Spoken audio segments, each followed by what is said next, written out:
And now, Michigan Reimagined with Chris Buck. So, as everybody usually knows, manufacturing's had a long history in Michigan and here in Lansing as well. Well, the Capital Area Manufacturing Council supports this massive employment base, and they've recently hired a new executive director. Here to discuss her new role and the mission of the council is Cindy Kangas. Welcome, Cindy. Thank you. It's great to be here. Great to finally have you on the show.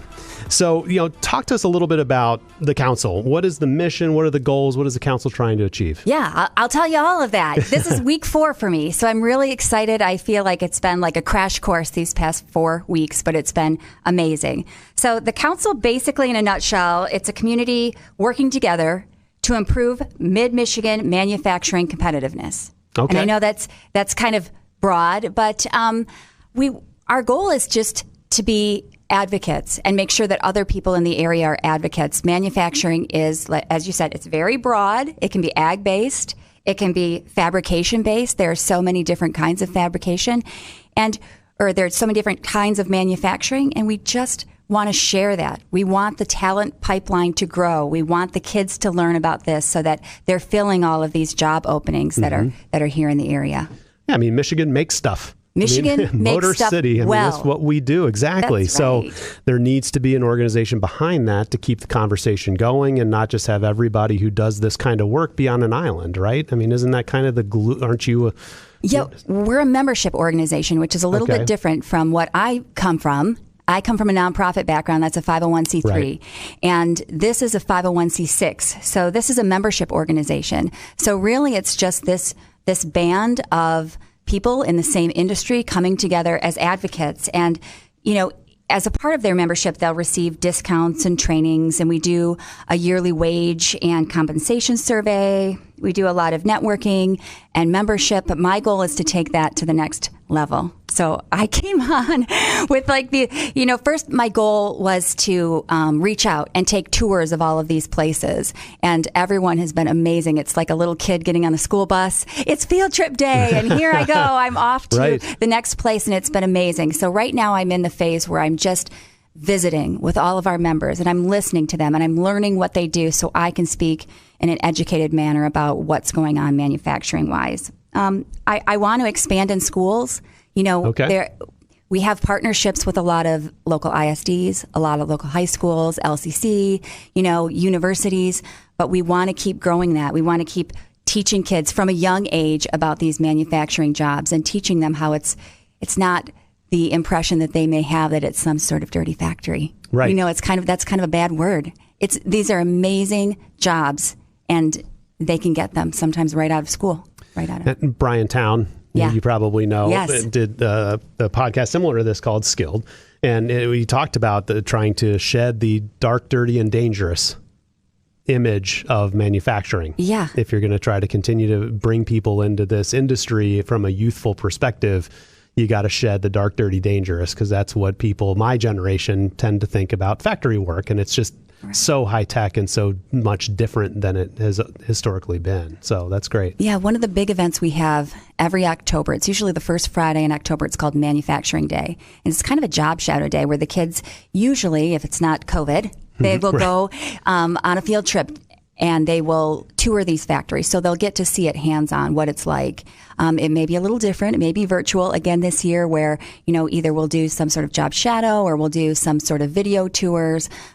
But we're giving the kids an opportunity to ask questions of people that are working on the line. They're getting to see what the factories are like inside. They're getting to touch things. They're really getting to understand what this industry is about. And we've seen people so excited after they attend these manufacturing days. These kids, they sometimes leave school and get jobs right away in some of these factories. And I think that there's a lot of stigma to that too. If you're a student, you may identify as a 7th or 8th grader that maybe you're not on a college-bound track or that doesn't interest you, whether it's an academic circumstance that you maybe can't overcome or something that you really just don't have any interest to. And I feel, at least in my generation, I was fortunate enough to go to college, but I think that there were people who didn't go to college that felt standard, right? I mean, they felt, it's like an image blow that, the normal people do this, and then I'm one of these other people that has to do that. And that really is a message that needs to be changed, and probably has. And maybe I'm showing my dated self. No, I think you're right. I think we need to broaden the conversation with high school counselors, high school teachers, parents, just the community. This is where the advocation comes in, that if you have an interest in these things, you may have a different career path. You don't necessarily have to go to college. You can learn a trade, or you can go to one of these ISDs, or you can be trained right on the job. You can get a job immediately, and you can be making an amazing wage with benefits. Right. And you're producing something right here locally. I mean, how huge is that? And no debt from, debt. all that. Yeah. Yeah. Woo. Now you're talking. No, so I feel like I get it. So as an executive director, I'm assuming your governance, do you answer to a board of directors? Are they made up of the members? And yes, I have an amazing board. We've got 7 people. And again, manufacturing's broad. So some of them are from the ag side, and some of them are from the fabrication side. But they have been so supportive. We came out from under the umbrella of Capital Area Michigan Works. So Capital Area Michigan Works, several years ago, they got some funding, and they decided they wanted to create strategic sector-based alliances. And they made an IT one, they made a healthcare one, and they made a manufacturing one, with the goal that they would kind of get these people together as advocates, and then they would, let them kind of spin off into the community once they were financially viable. So that's where we came from, and we're trying to grow. We're trying to bring more people into the fold. We're trying to teach more people about manufacturing. Right on. That sounds like a good mission. Yeah. So is your funding only come from like the dues of the members, or do you get funding from other sources? So potentially, most of it does come from membership. But we do have some special events, as I mentioned, Manufacturing Day, where people will sponsor those sorts of things. Okay. And it comes from there too. Got it. Okay. So, but like MEDC or LEAP or So we have strategic partners. So we've got the Michigan Manufacturing Tech Center, LCC, LEAP, and Capital Area Michigan Works that are kind of, we work hand in hand. We're buddies with them, and we're trying to grow those partnerships as well. So what are the kind of the macro challenges outside of, penetrating the schools and getting workforce? But, what challenges does manufacturing generally face in Michigan? Well, I think as most companies have found during COVID, especially, the challenge with remote work. Okay. And how are we doing remote work? How are we still, putting out our products as needed? And then the percentage of people that are going to come back. Are we going to keep some of these folks at home, or are we going to, bring them all back? And how are we going to safely do that? Okay. And that's a puzzle that I think most industries are trying to figure out. But it's true. Then it doesn't seem, manufacturing kind of got, I wouldn't say negative press, but it's circumstantial. You can't do that from home, right? Right. Especially if you look at the the assembly line, as it were, in your mind. You can't have Fred doing his portion at home and then Betty doing her portion at home, and things don't move along. You have to be there actually doing the work.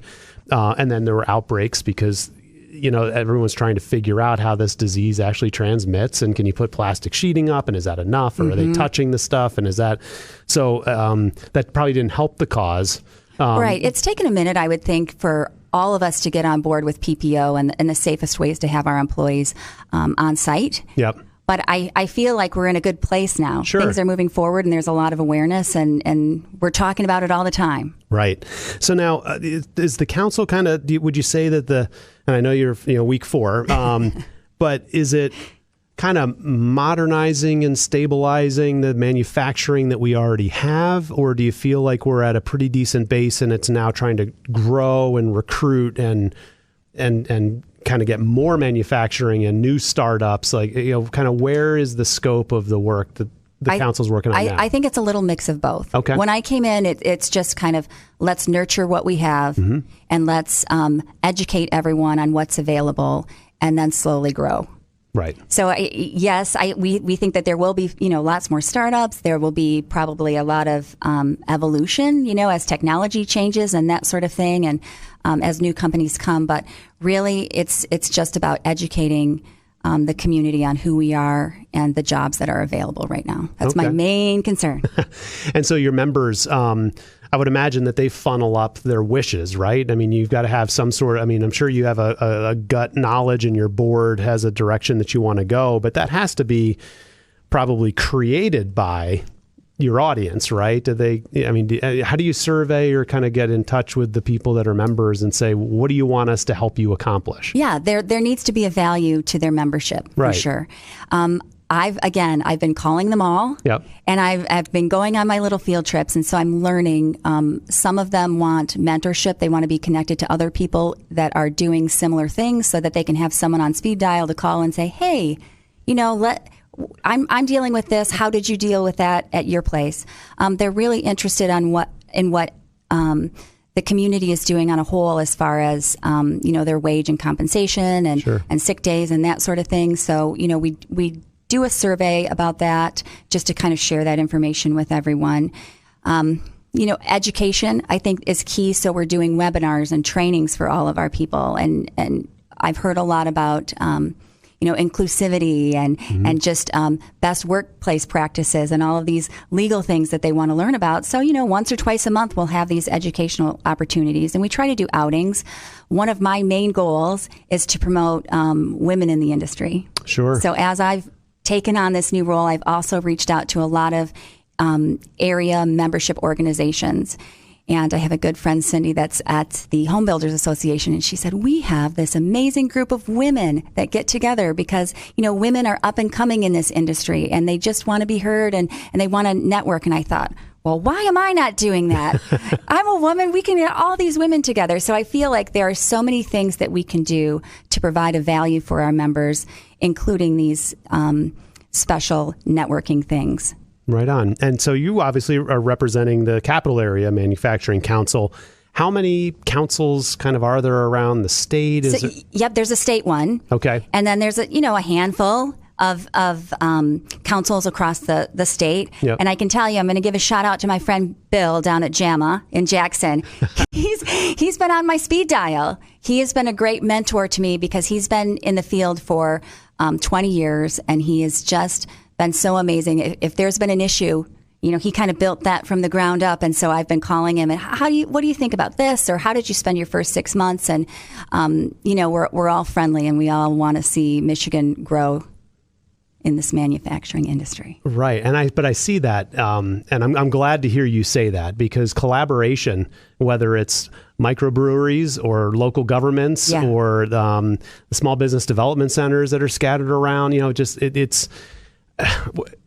we've gotten out of our silos, which I'm really grateful for. And I think that there is an interest in helping the other person succeed, especially in these areas where there's geographic boundaries, right? So maybe it's not competitive. I mean, I'm handling the Jackson manufacturing, you're handling the greater Lansing manufacturing. So if I help you, then we all, get better. And I'm just grateful to hear that, because I think there was a time not that long ago where this is my world. And if I do better than you, then I'm doing better than you. Right. So I don't have any reason to lift you up. I just need to do what I need to do. And you can just figure it out on your own, like I had to. There was always that kind of staunch attitude that I think we've really shed, which I'm really grateful for. And it goes back and forth. These people that have been doing their jobs for so long and they're pros at it, but then I come in and I'll say, hey, what about this? And they're like, some of them probably think, oh, this new lady bringing this new energy. But in a way, it's like if I'm looking at things outside of the box or new ways to do things, and then, I brainstorm with him, it's like, oh, could we try this? Or could we try this? Or how are you doing this? And so it goes back and forth because there's a new energy and kind of this synergy with, here are some best practices. So it's been great. Right. Yeah. Because you have a ton to learn, but you're fresh eyes on an old problem. So if you get someone who's in the industry for 20 years, you may shed some light on it. It's like, I never thought of that. Yeah, it's true. I'm too close to it. I needed to see that perspective. So that's great. All right. And so where are you located? I mean, do you have a building somewhere? Well, it's funny that you say that. I'm located on my living room couch right now. No, to be honest, I can do this work from home. Okay. But my goal is to be out in the field, right, talking to these people in their locations. No, that makes a lot of sense. How can people learn more? Websites, social Facebook, media? CAMC Online, and our website is camconline.org. Okay, or just type in capital area manufacturing and it'll drive you right to it. Yeah, it'll bring you right to it. And you can learn all about Cindy's endeavors. So. That's right. Well, we appreciate you being here, Cindy. Wish you all the best in your launch and all the prosperity you're going to leave behind. Thank you so much. I'm excited.